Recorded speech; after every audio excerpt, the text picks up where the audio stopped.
Hey, welcome to the Kingdoms Podcast. My name is Luke and I host this with my buddy Matt Ma. And our goal is to empower you to discover how your faith impacts culture for God's kingdom. To do that, we're sitting down with different men and women from all kinds of disciplines to uncover how they, through their ambitions and vocational skill set, make a difference in the lives of those around them. And so if this is helpful to you, we'd love it if you could like it, share it, and subscribe. In the meantime, enjoy today's episode.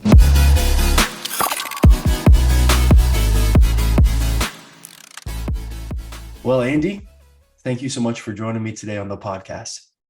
Yeah, it's great to be here. Thanks for having me.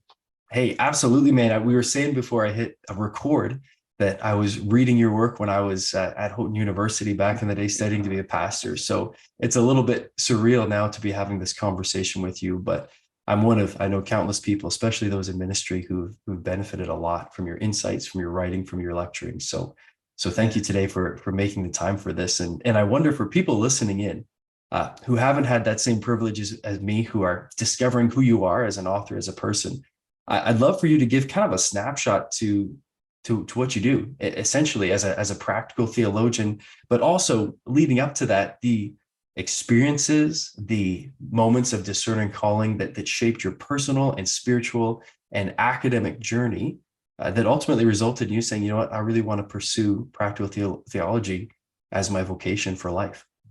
Yeah, it's I don't know how boring it would be or how interesting it will be for people, because there's not like a dramatic car crash story or some I always use the joke of like I wasn't selling drugs in Albuquerque, New Mexico or something like that, and Definitely for the best. Right. No one knew me as Heisenberg. I wasn't Breaking Bad or anything, and found this. But, I was someone who grew up in the church, and, once they had a family who was overly involved in the church, like my, dad wasn't a bishop or, a pastor or anything. My dad actually played more golf than he went to church.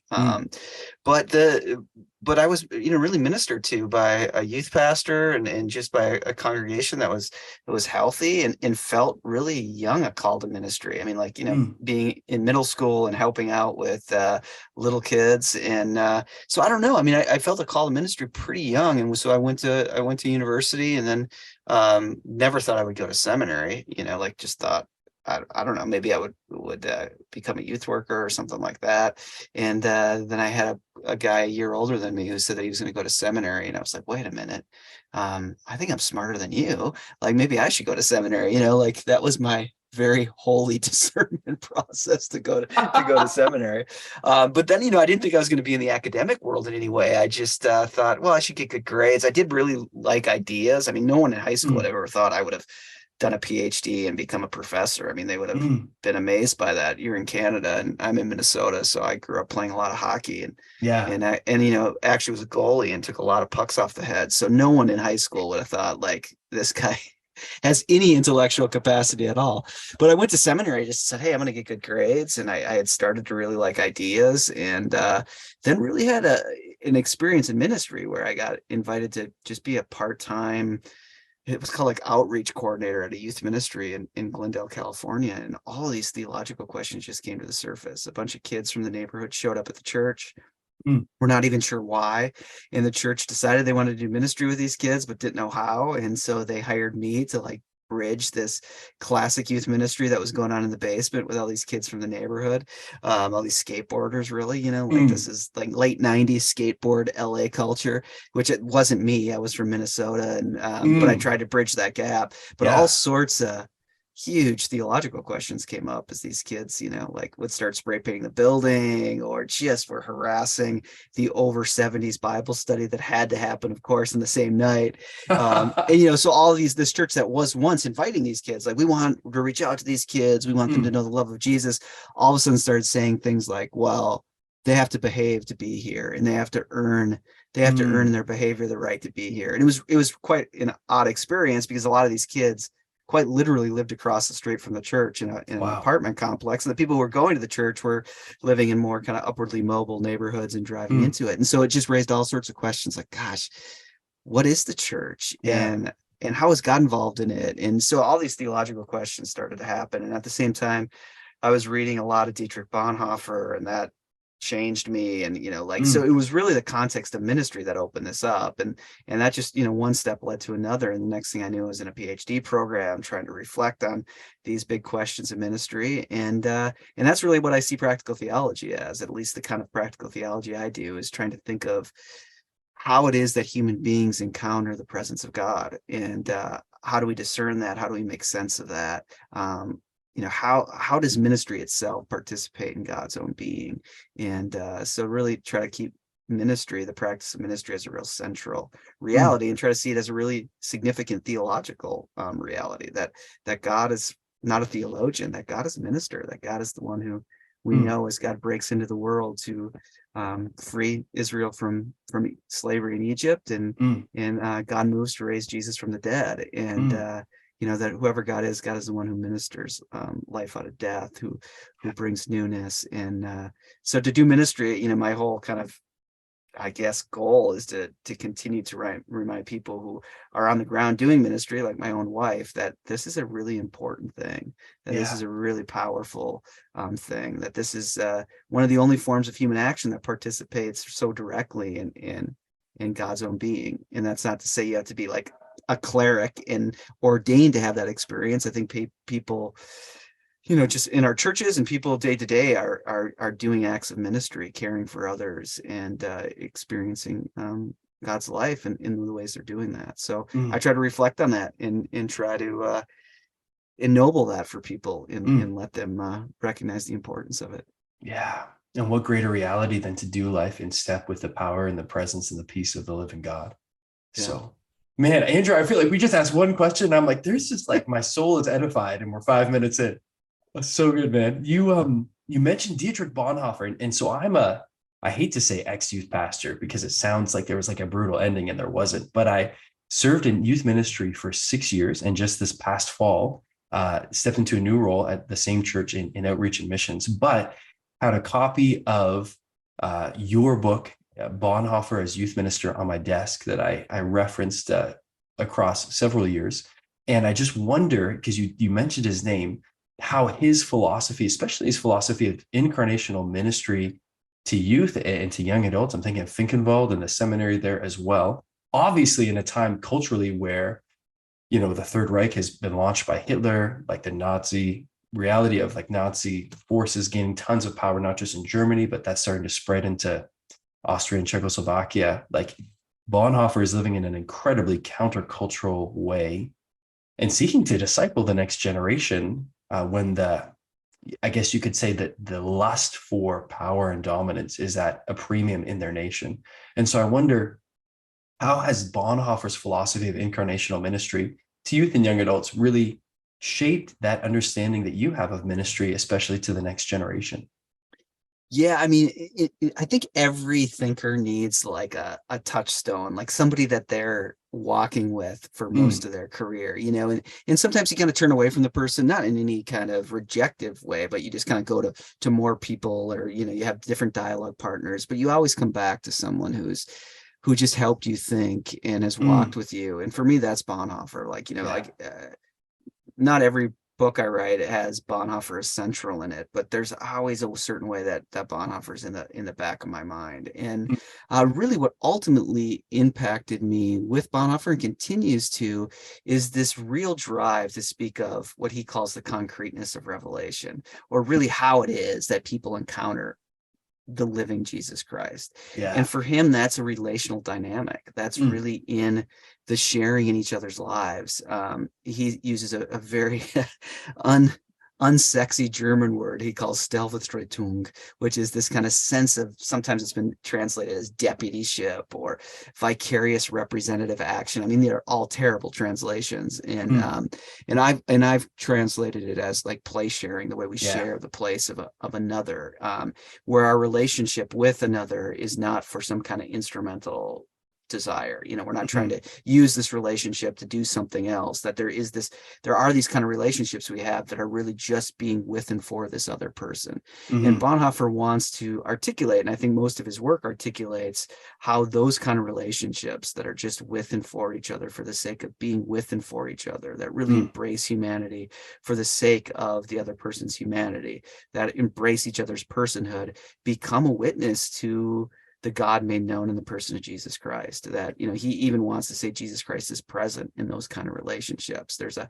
kind of sacramental quality to those kind of relationships. And again, you can see how I'm trying to connect that to even kind of broader articulations of what it means to do ministry. That ministry is really not about kind of being a small business, running a small business. It really is about the condition of the relationships in our congregation and the way people in our congregations reach out to people in the world and care for them for the sake of caring for them, and as a witness to this living God.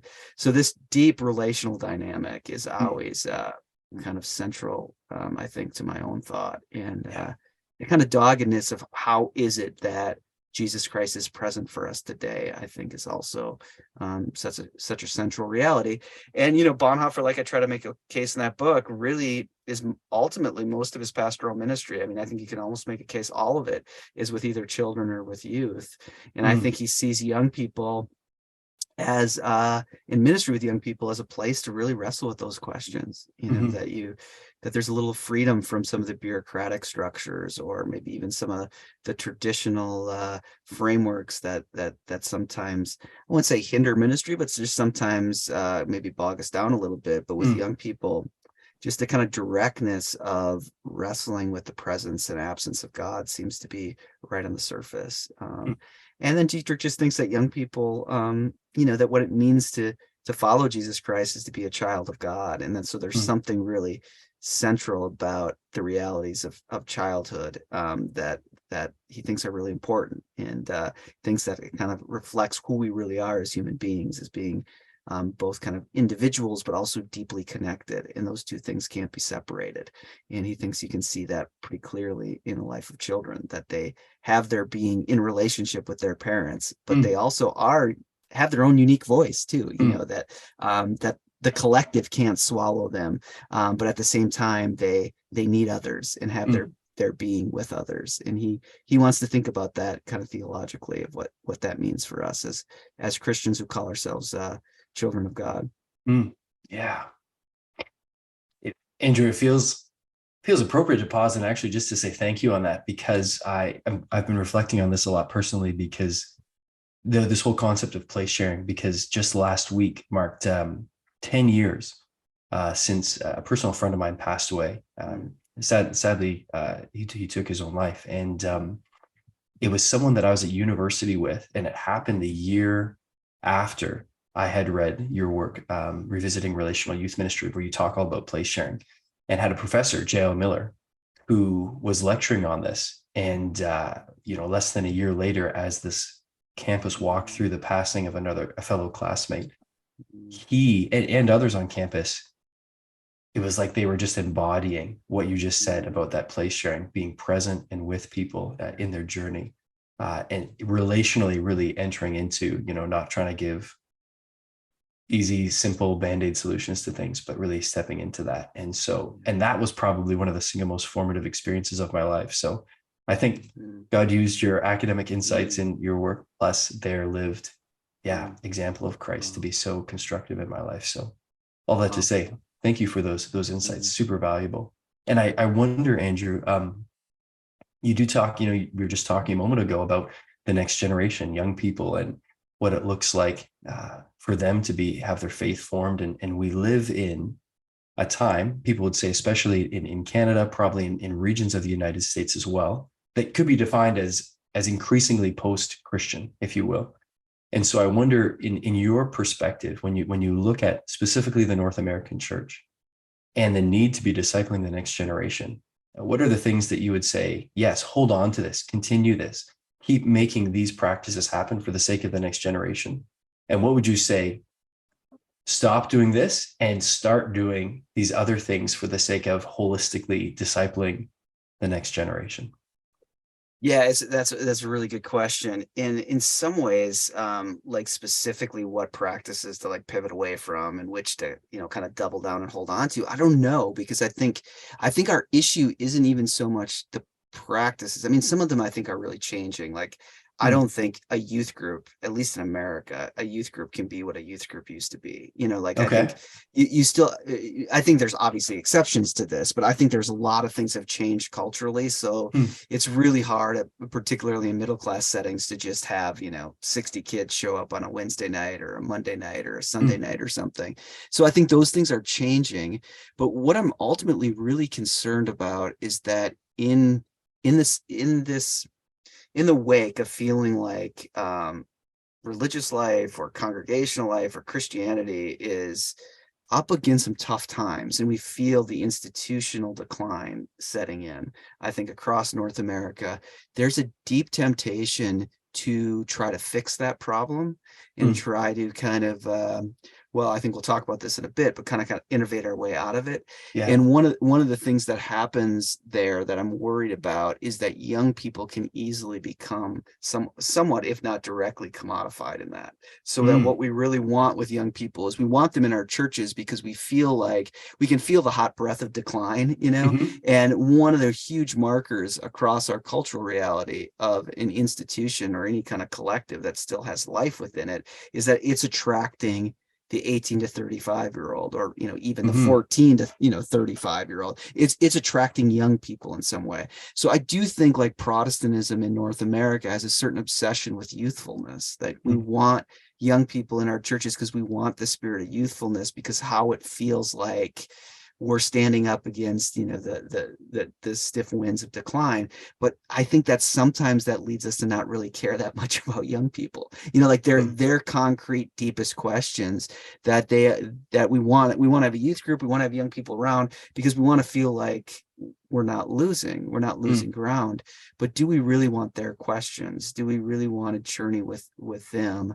And I think that's a really open question. And yet we have a generation that, especially coming out of the pandemic, that more than ever needs people who will walk with them in really dark moments, as they Yeah. even try to find their way through this and deal with deep forms of anxiety and depression and things like that. And I think at the core, what needs to be done and what we need to double down on is just giving young people connections to across generations of people who will walk with them and help them really seek for God. And so Charles Taylor, who you're Canadian, so you always have to reference Charles Taylor when you're talking to a Canadian. In The good some form or another. some way or another, you have to check that box. But the good McGill philosopher, he draws from Robert Wuthnow, the sociologist, and makes this comment about, in this kind of secular age that we're in, that we really need to be concerned more with searching than dwelling. Like there's a certain Hmm. sense, like institutions want more and more people to dwell, like to form membership, to be here, to say that they're connected to this institutional structure. And particularly as a Catholic, he's like, gosh, like we get really concerned about how many dwellers we have. But there's Hmm. something inherent within the Christian tradition that is an invitation to really search, to Hmm. search for the living God. And I do think even I even think the young people who are the most outside the orbit of Christianity do have deep questions and would really invite people to journey with them and to Hmm. wrestle with their biggest questions. Now, Hmm. there's all sorts of functional questions on how we do that, but I do think that that's a real opening here of how we can be the kind of communities that wrestle with some of the deepest questions. But that's also going to take the kind of relationships we just talked about earlier that aren't Yeah. instrumental, Yeah. that really aren't saying, okay, the point of this relationship is to get you to dwell in this youth group, is what to get you to become part of this church so that we can say we have this many young people here. It's going to take a real sensitivity to being with this person and their Yeah. questions, and walking with them in that. Yeah. Yeah. Thank you for that, Andrew. Well, and I wonder, yeah, there's so much to be said about searching for and then encountering God in powerful ways when it comes to faith formation, rather than just plugging into the spot that you feel you're supposed to fill. But that's a conversation for another podcast. Well, Yeah, we're having a chance to talk today in part because, Andrew, I want to unpack with you a bit more about your recent written work, The Church After Innovation, which, as somebody who's a millennial and still on the front end of a ministry career, innovation is kind of intoxicating. The idea of it is, and being creative or trying new things or finding creative ways to engage with people. And I know, and I kind of want to say this on your behalf early on, that you're for all those good things.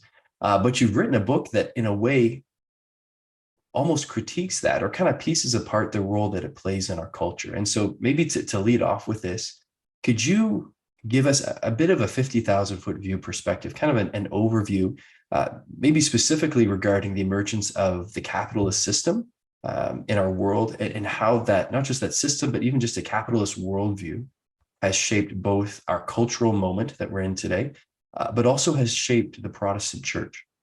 Yeah. Yeah, well, I do think it's really true. I mean, that's a really helpful lead in, like that. My sense is that Protestantism across North America kind of has innovation fever. Mm. Everybody's talking about it. And I guess, you could say that this book is a little bit like Andy as old man, get off my lawn. You know what I mean? Like, like Wow. everyone's talking about it, so now I have to be against it or something. And I hope it doesn't come across that way, but there might be a little bit of that in there. At the very least, there's trying to faithfully be like, okay, what is this thing? Mm. Innovation. It's everywhere. Like, at least in the States, everybody is talking about it. It doesn't matter Mm. if you're like a Christian college, or you're a foundation, or you're a camp, or you're a congregation or denomination. Everybody's trying to be kind of everyone's talking about innovation. So what I really do want to make an assertion about here is that innovation, we shouldn't be naive and not recognize that it is part of a certain form of capitalism.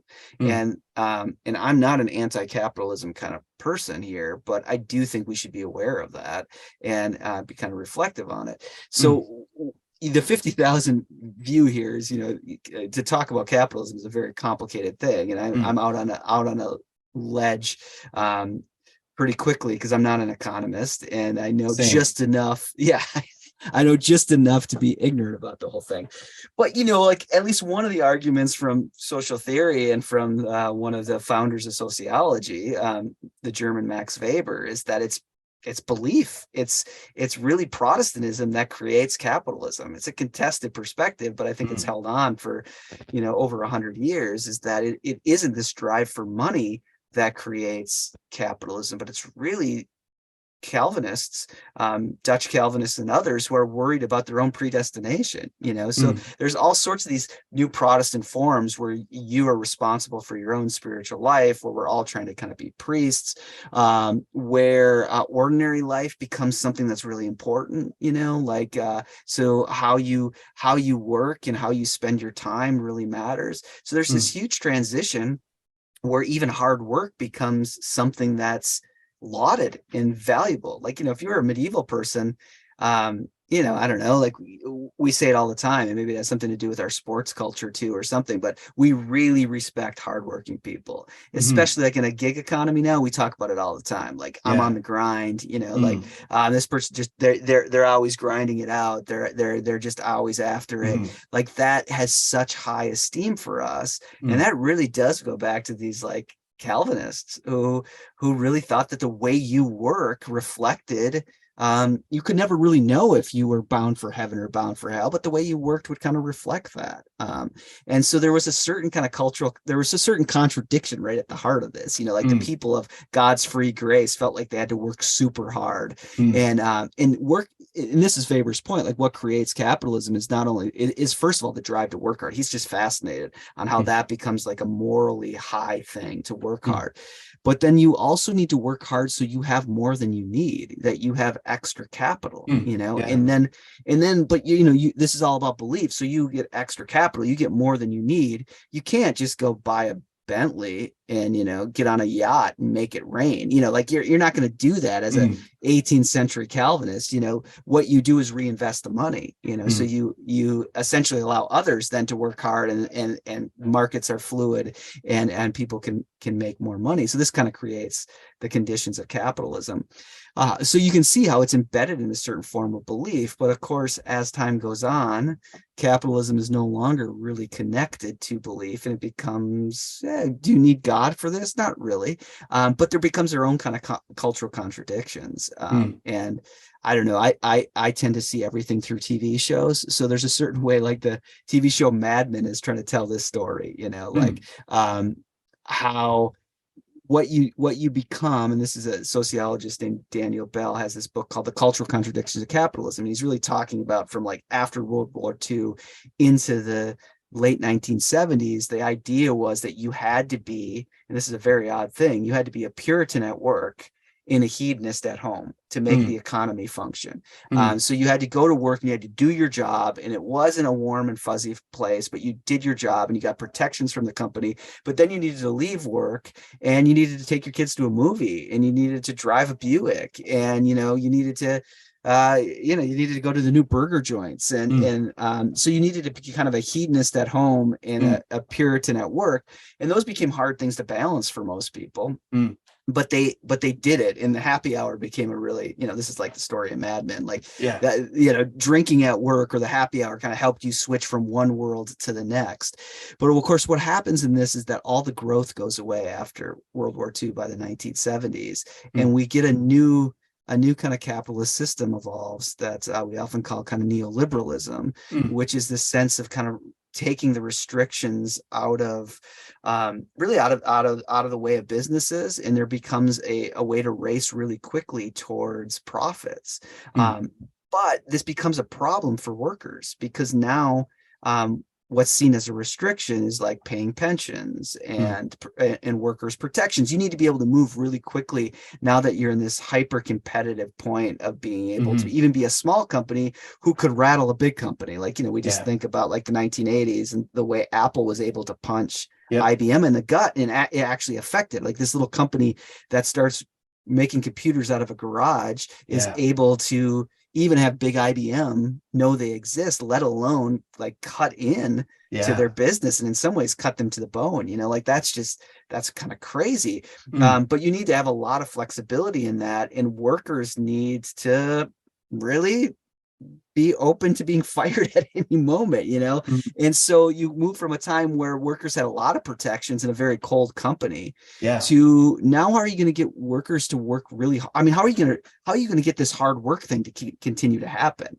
Like in that second derivative, you work hard because you're protected and it gives you the resources to go live as a hedonist in the new middle class. But how are you going to do that now in this new one? And I think what really starts to happen is that we start to have a very different way of thinking about what it means to be a self, and that even the self as a worker is told that you're your own little business, and that what you get from your job is you should work really hard because you can be creative, and creativity becomes the real carrot for you to work hard. So and I just think this has huge issues to it, and innovation becomes something that every company has to do all the time. So there's this kind of movement into permanent innovation, and that means that workers have to be permanently open to a kind of vulnerability, and to work hard, knowing that at any day the company could decide that they're not going to fund their position anymore, that they're going to be made redundant. But what you get in return is a way to work on yourself, a way to be creative, a way to a way to have you don't even have a boss really anymore. You have or a manager, you have a coach who's kind of coaching you along in this project. So it becomes very expressivist in many ways. And I think that opens up new kind of conundrums, like just thinking again about TV shows, like when you watch Leave It to Beaver in the 1960s, you almost never see where Ward Cleaver works. Like the show is all about home. Well, when you go to The Office, we almost never see, like one episode we see Pam and Jim at home, and maybe one or two episodes we see Michael Scott at home, and it's quite hilarious. But for the most part, we're locked into The Office because now work is everything, and work is the way you really build yourself. So I am concerned that there is a a kind of smuggled in theological anthropology here that we should be aware of, that Yeah. really says that creativity is a way for you to flex your kind of uniqueness and to fight to be a kind of singular self. And I do think that that could have potential theological issues. And Yeah. I do find it fascinating that we used to think that the way we worked was impacted by what we believed. So the kind of Calvinist move was the backwash out into work was from the church. But now that's Mm. completely, the flow's changed. And now Mm. what we think qualifies as good ministry comes from these Silicon Valley ways of being constantly innovative. And I want us to be a little bit more discerning than taking this all hook, line, and sinker. Yeah. Yeah. So you could say we've traded security and predictability for the promise of self-actualization in the context of our vocation.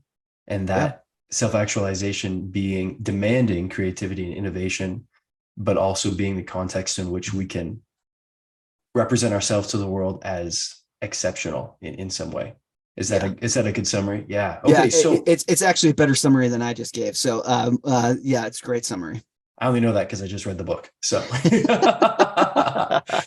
but so in that, so you just touched on this, Andrew, right? So there's been this like flip where faith and beliefs informed work, and now the whole worldview surrounding work is starting to inform not just beliefs, but how the church functions. And so could you zoom in on that a little bit more, like really in saying, guys, this is the danger Yeah.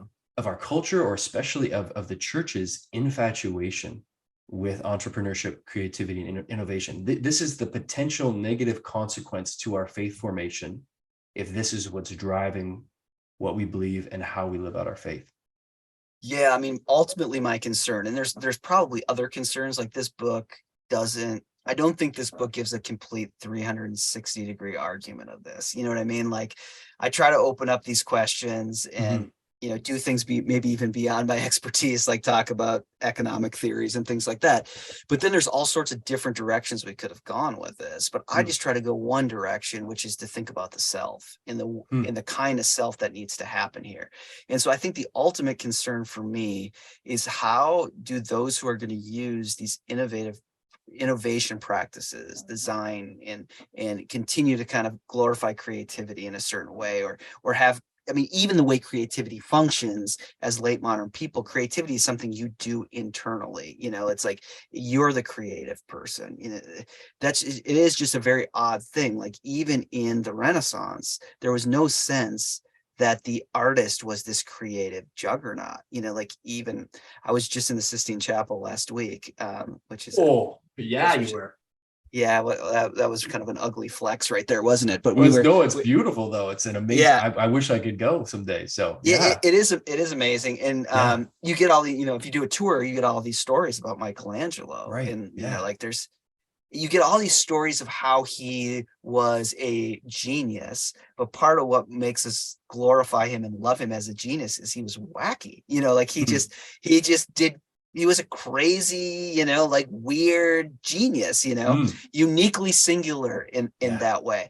But if you were really to go into a time machine back to when Michelangelo was painting, no one cared about Michelangelo. I mean, of Mm, course, the few people who knew his genius did, but the average person was not supposed to be like, oh, Michelangelo's the coolest guy ever. Wow, look at how rock and roll that guy is. You were supposed to be aware of the person who funded the painting. Like, so mm, you go to Florence and it's really about the Medici family. It's not about Michelangelo and Raphael and Leonardo. It's only a kind of late modern perspective that leads us to glorify those people. And even their work, for the most part, they thought that their job was not to bring any attention to themselves. Their job was to bring attention to God's own beauty. mm, Like they got butthurt about stuff all the time, and they had these weird personalities. But for the most part, they didn't see their art as somehow reflecting their own inner genius. It was supposed to reflect God's glory in some yeah. way. And that's a very different way of thinking about creativity, that creativity is actually God's own. Mm-hmm. And we're to kind of respond to God's creative act. And sometimes we then do creative things, but the intention is never to be creative. But I think what we get in this neoliberal late capitalist innovation glorified perspective is we want selves who perform creative acts of genius all the time, and then of course broadcast those on social media or whatever, and get direct feedback for that.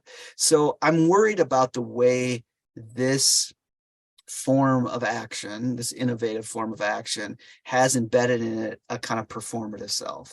And I do not think the performative self is congruent theologically with the kind of self that, say, Paul or the church fathers are seeing of what it means to be a human being.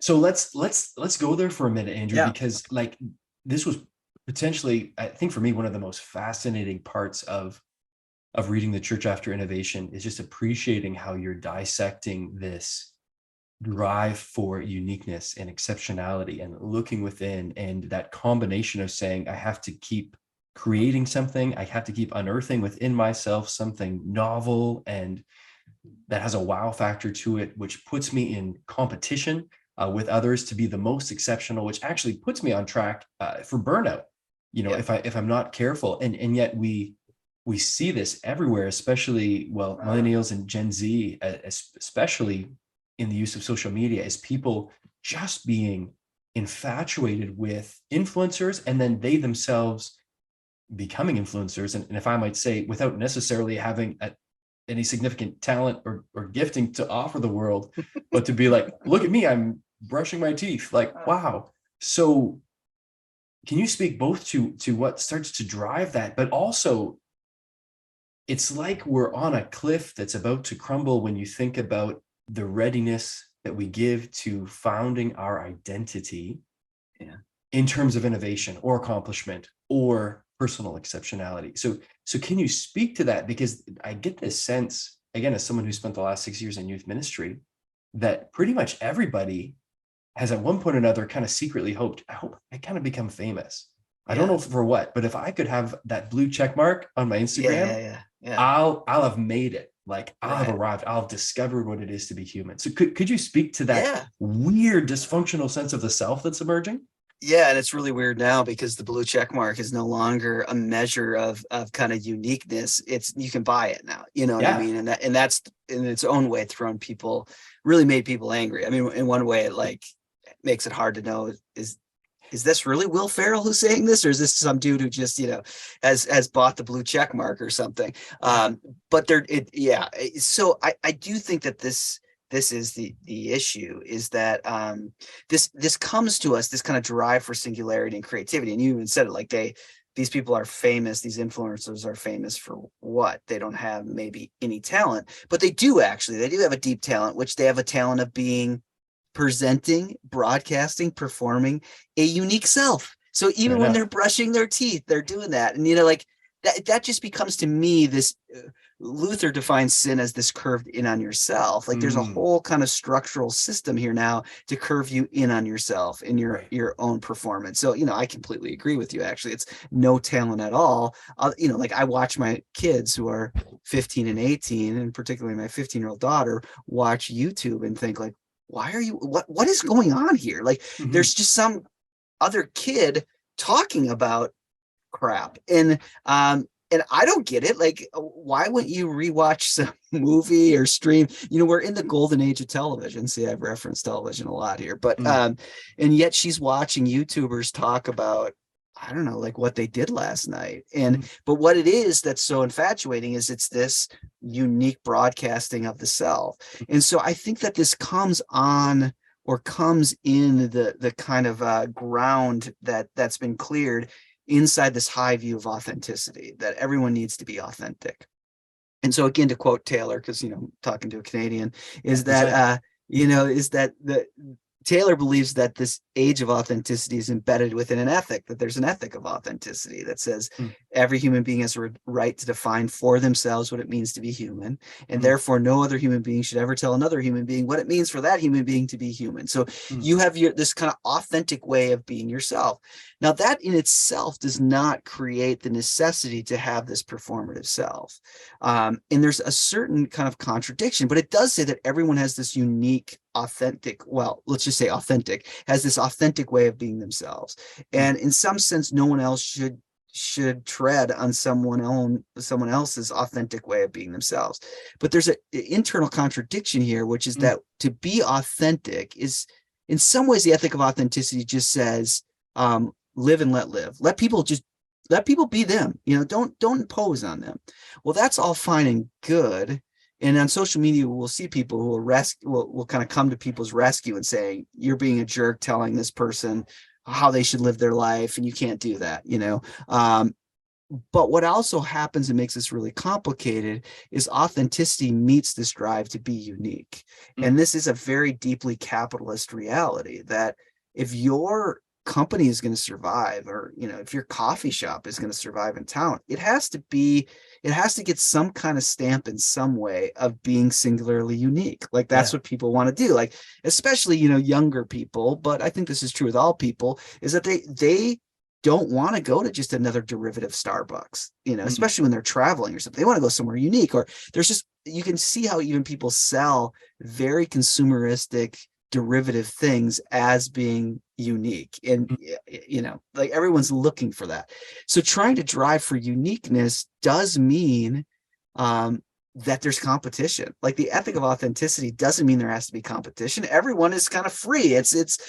We can all be ourselves. No one has to be restricted. But as soon as you throw in there that there's only so much attention, in that you need recognition for your authenticity, and therefore you need to kind of win some kind of measure of uniqueness, mm. then all of a sudden it becomes cutthroat. And then you are in the realm of like the Taylor Swift, like haters are going to hate, and the Mm. world is made up of either fans or haters. Yeah. And you're going to have some haters along with your fans, but it's going to even be how uniquely you push back against those haters too. And so there is just a sense of kind of, yeah, I mean, I'll just say it again, where you're curved in on yourself, and there's this kind of performative dynamic where you have to win. You have to win this deep sense of um, of uniqueness. You're Mm, trying to be a singular self, and then you can see how we end up parenting that way too, where we're trying to parent in a way where we have our own kids become these unique singular selves. And it is all embedded in this kind of neoliberal capitalist perspective that makes competition everything. mm, Everything is about competition all the time, and all the way down from mm. top to bottom, it's competition everywhere. And I don't know, is that the kind of thing we really want to support as fundamental to our congregational life or to our denominational life?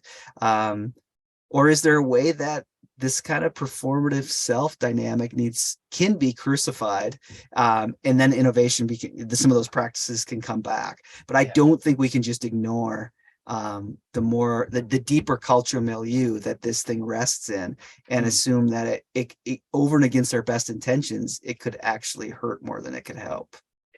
Yeah. Well, and then you note this in the book, that other contradiction of the place where authenticity calls for a liberation from any judgment, and yet Yes. uniqueness demands, right, that people are Yeah. giving their judgment to say, I approve or disapprove of you. And if there's some haters, but there's way more fans, then you're winning that Yeah. competition.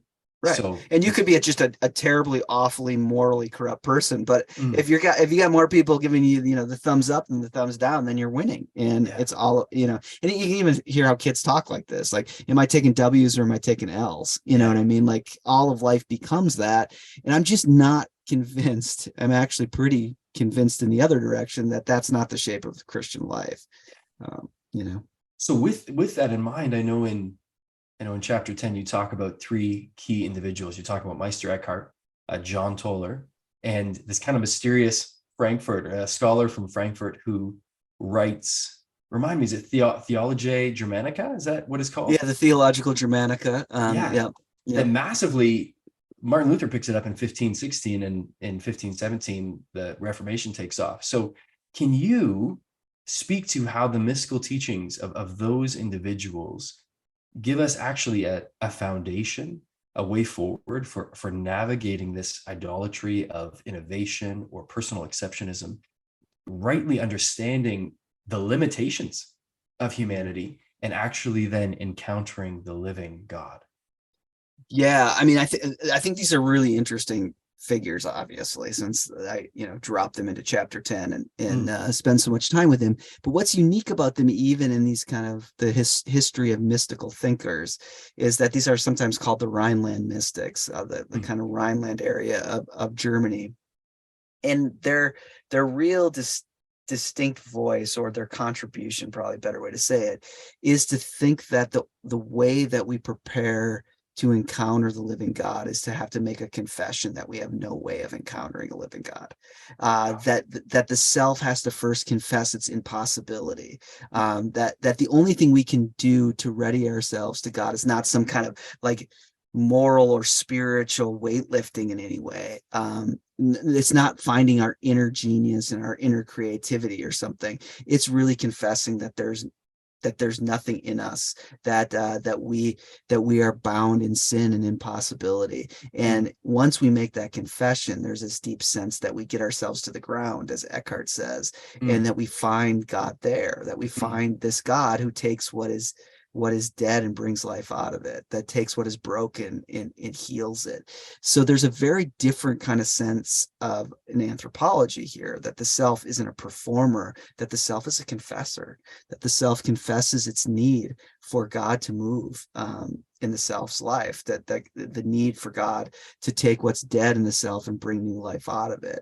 And in a similar way, I think they're really echoing Paul's sense, that where Paul says, I no longer live, but Christ lives in me. There's this sense of experiencing the negation of all performances, the kind of death of all of that we actually find our lives given back to us. That's very different than the way this neoliberal kind of Silicon Valley based innovation perspective is going. So the Mysterious Frankfurter and John Thaler and Mr. Eckhart really are trying to remind us that the first move of spirituality is a move into confession, into longing for God, in recognizing that whatever might save us is outside of us, it's not within us, and that our performance can never get us closer to God. That the only real performance that matters is God's own performance. That's an anti-performance in itself, which is to be crucified and then resurrected. Like that becomes the central dynamic of what it means to live a good life. And I think it's very different than where we're at now, where we think like you have to perform and that this is a competition towards uniqueness. And so, yeah, I mean, I'm trying to get us back to this, what we might call low anthropology, where that the self is always in need of God to move. And that takes us out of ourselves, and it gives us the opportunity to embrace our neighbor, not as somebody we're competing with. I mean, you can see how this becomes kind of diabolical in that way, because now, I mean, I think there's maybe some people listening kind of shiver when I'm like, we first make this confession that we're sinful, or that we're in need, or that we need something outside of us, because we've known kind of spiritually abusive ways of using that, but if we can pivot away from those spiritually abusive ways and recover, I think, somewhat of what these mystics are saying, it also is an incredible gift, because it does make it possible to actually be bound in love to other people. Where if this is all about your own uniqueness and the self's performance, then everyone you meet is your competition. Yeah. Or they have to be, or we're back to the instrumentalization thing. They have to be instrumentalized to help you with your performance, which is sometimes how we see our friendships. Like, you're a good friend to me, but you're really not helping me be all I can be. And there becomes this almost narcissistic tendency in even Yeah. how we think about our friends. Like, are you really helping me be the unique self I'm supposed to be? That's a really weird way to look at the people in your lives, or even to look at your own family. Like, is my Mm. family really supporting my unique self, or are they not? Are they helping me be everything I want to be or not? And that does then lead every person in our lives to be either competition or have to be kind of instrumentally helping us be ourselves. There's very little kind of humility or this kind of kenotic sense, like in Mm. Philippians, of yeah, of just encountering our neighbor as another who calls us into dialogue and calls us into love. So I think it has huge ramifications. Yeah, absolutely, man. If we had another hour, there's so many questions popping into my mind, but to honor our time together, Andrew, I'd love to then ask and maybe kind of bring to a close our conversation then, in light of that place where a wrong understanding of the self leads to the incurvatus in se, right? That curving in on Yeah, oneself. And we see in the cross of Christ, I think Ann Voskamp uses this term a lot, but the cruciform love of Christ in an arms outstretched posture. If that's both the starting point and the end point, in a sense, the place where we want to find as almost our starting, our base, our like the essence of who we are and what we do, how then do the people of God rightfully engage with creativity and innovation, considering that, you see Martin Luther yeah, read this work and then launch the Reformation. We see, the yeah. Apostle Paul have this encounter with God, but then become the greatest church planter in history. So what then does it mean for us to rightly innovate and create and be spiritual entrepreneurs from a place of cruciform love? Yeah. Well, I think what it means, it's not to say like if anything innovative or creative ever happens in your ministry, you should like confess for that or feel ashamed of that or something like that. I don't think so. I mean, I think you're really right to mention Luther. Like Luther becomes his own publishing brand. Like he's Yeah. the he launches publishing as we know it in many ways, and Mm. is like the greatest author of the 16th century, and just in pure sales. So but I think for Luther, or anyone that was really involved in the great kind of reformations or changes within the church, it was never about that. It was Mm. never like for Luther, it was never even about reformation. That became necessary, but it was Mm. never like, oh, I'm going to find a new way to do church that even responds to this cultural reality. Really, what was interesting to him is how is it that the human being, I mean, I guess this is back to the Bonhoeffer thing at the beginning of this podcast. Like, how is it that we encounter the living God? Yeah. How is it, like I try to say in the last chapter, that we have these experiences of epiphany again? Mm. Um, and I try to make this connection that what we need more than innovators is we need poets. And obviously a poet is a creative in their own right, but the poet at the best is trying to bring words to something profound that's outside the self. Yeah. The self is fully included in the activity of the poet, but the poet is trying to describe something beautiful that is beyond the poet's reach. And the poet uses words to try to say what is too beautiful and too expansive to say. And in many ways, that's what the preacher does. And I do think what we need more of is people who are trying to articulate these epiphanies of God's presence coming to broken people, bringing life out of death. Like that takes poets to talk about how God brings life out of death. And I think innovation happens. I guess it's like, the famous bumper sticker from the 80s, like bleep happens, like innovation happens. But what I'm worried about is focusing on it, thinking that's Mm. the point. I Mm. don't want pastors and youth workers and others to think my job is to be an innovator. No, Mm. your job is to be a pastor, to care Mm. for human beings who are broken and yearning. You're to listen and embrace the depth of the gospel, and innovative things will happen, and you will Yeah. do creative things because this God is creative, and God is creatively bringing the world to God's culminating work, and we are included in that. But the focus has to be on I think a much more beautiful horizon than just like, how can we find ways of accruing, of innovating more resources so that our institutions are more stable. Like, that's, to me, that's just a very myopic horizon to try to think the church is about. Like, how can we not die? Like, at one level, I get that there's a need to steward that and to care about these institutions and these denominations. At another level, that will never feed your pastoral imagination. The point of ministry is that the gift of ministry, what you get from ministry, is the gospel itself, which is utterly beautiful, and that you get to dwell and walk with people inside of this story. And as you care for people, there'll be all sorts of innovative things. There'll be all sorts of pushes towards reformation, but no one goes out. Like, I see stuff on Twitter all the time of people who look at their denominations and say it needs to change. But why? The justification for why it needs to change is somewhat, well, it's against the backdrop of market loss. It's against the backdrop of their own kind of discontent with institutional structures.